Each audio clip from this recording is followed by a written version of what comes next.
Strange. What? Vean nada más que belleza. Y detrás de mí también está Oporto.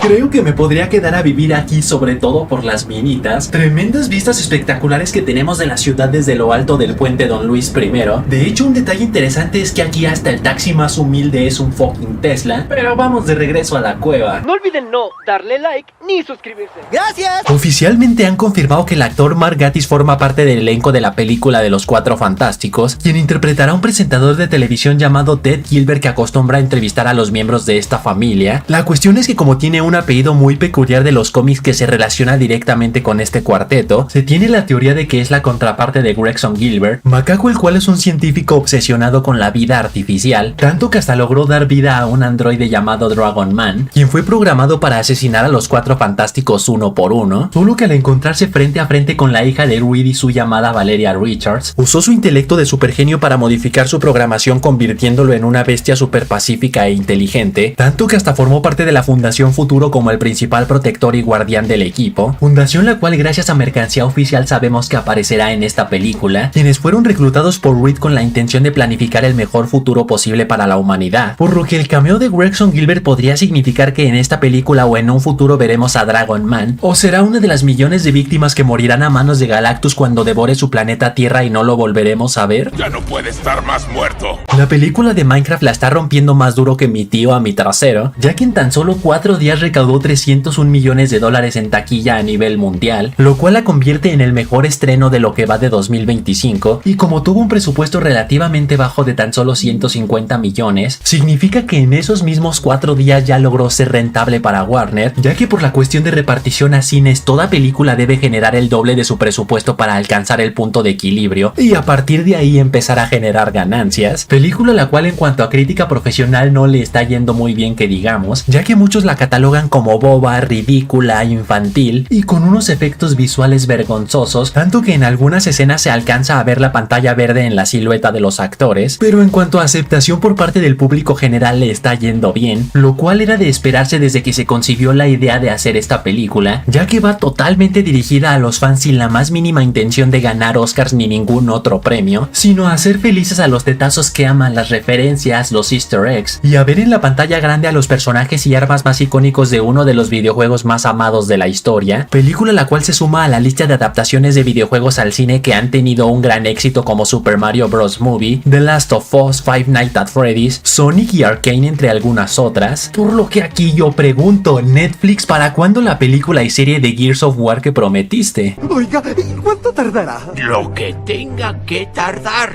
Y ahora sí, la noticia estelar. Seguramente muchos de ustedes ya sabrán que Marvel Studios suele darle acceso anticipado a miembros de la prensa para que vean sus series antes del estreno mundial, y esto con el motivo de que tengan tiempo suficiente para verlas y publicar sus críticas, episodios a los cuales por seguridad les ponen una marca de agua en medio de la pantalla con el nombre de cada miembro de la prensa, para que en caso de que algún desgraciado los filtre sepan quién fue y tanto los demanden como los metan a su lista negra. O sea que como ejemplo, si a mí me los mandaran aparecería una marca de agua gigante con el texto Killer Mario. ¿Y qué creen? A algunos descarados les valió barriga y publicaron capturas de los 2 episodios finales, pero pixeleando sus nombres para que Marvel no pueda saber quién fue el culpable, capturas las cuales fueron esta donde vemos a Matt Murdock visitando a Bullseye en prisión, a quien tiene agarrado de las greñas así como yo a mi prima, pero lo curioso es que no parece estar en prisión sino en una sala de interrogatorio, por lo que tendremos que esperar al capítulo de hoy o en todo caso al de la próxima semana para saber la razón, aunque tal vez podría estar relacionado con esta escena del tráiler de mitad de temporada donde vimos al malandro usando sus propios dientes como arma para escapar, y quién sabe, tal vez Matt le termine haciendo caso a Punisher sobre que ya llegó el momento de que rompa su código de no matar. Pero hablando de Punisher, la segunda captura filtrada es esta de Frank Castle junto a Daredevil en las calles de Nueva York, que por fotos filtradas del set de grabación sabemos que será una masacre a manos de este dúo, seguramente en contra tanto de Bullseye como de la Fuerza Especial Antivigilante, y digo esto porque si recuerdan en la temporada 3 de Daredevil de Netflix, Kingpin se sorprendió tanto con el potencial de este parce que decidió contratarlo como su guardaespaldas personal, relación la cual terminó con traiciones tanto por parte de uno como por parte del otro, uno mandando asesinar en secreto al amor del otro para sacar su lado más oscuro, y el otro queriendo aplicar un ojo por ojo pero terminó con la columna fracturada. Bien.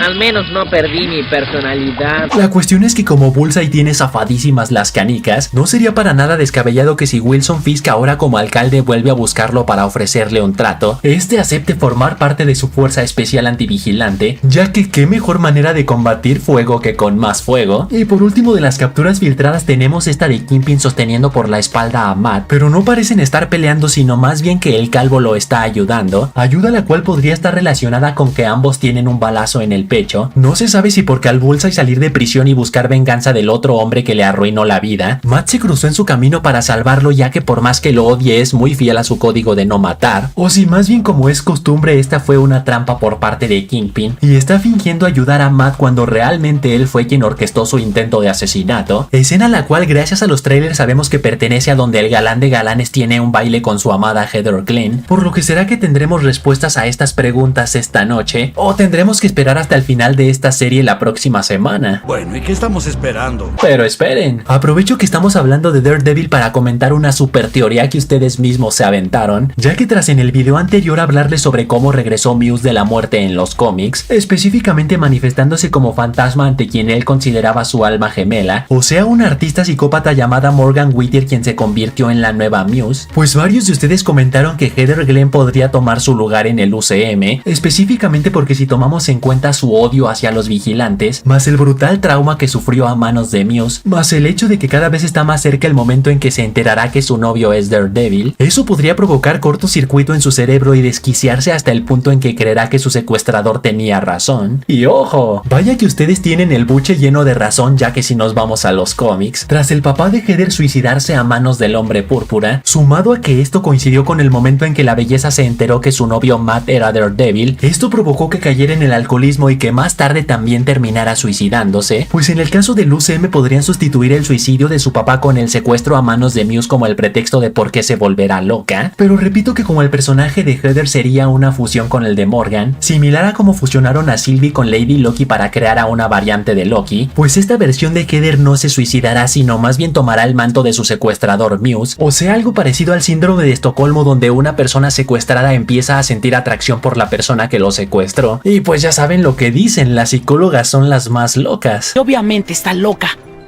¿Por qué me excita tanto? Así que hasta ahí, chavales, hasta ahí. Tú pon en los comentarios si te gustaría que Heather se convierta en la nueva Muse o si sería tremenda mafufada. Y recuerden que pueden seguirme en TikTok donde publico noticias y tarugada y media. Y saludos para Valtenius, UserFCD, Patron 2023, Super Máximo, Don OYN, Jesús Antonio, Rendal que dice: si hay pelito no hay delito. Sí, sigue hablando, idiota. Cada palabra te va a dar otro año en la cárcel. Y algún extraño que dice: Killer, se me perdieron mis audífonos en un taxi.